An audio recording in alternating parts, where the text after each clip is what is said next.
هاي، اليوم بدنا نحضر طبق الرز البني مع الدجاج على الطريقة الصينية، أكيد بطريقة صحية.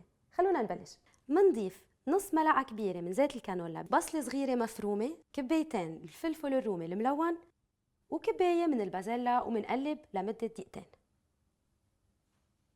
منزيد الرز البني يلي سبق وسلقناه كل كوب بكبايتين وربع مي. آخر الدراسات أظهرت إنه النساء يلي بيتناولوا الرز البني بيحافظوا على رشاقتهم، خصوصاً بعد سن اليأس. منضيف كوبين من الدجاج المسلوق. منزيد على المزيج ملعقتين كبار من صلصة الصويا القليلة الصوديوم. مننكه بالفلفل الأسود. منخفق بيضتين مع ملعقة مي. بنصحكن تستخدموا زيت الكانولا النباتي يلي كتير مفيد للقلب. منزين الطبق بالبيض يلي حضرناه ورشة سمسم.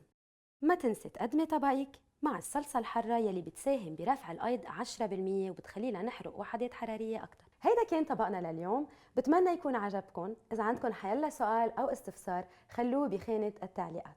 صحتين.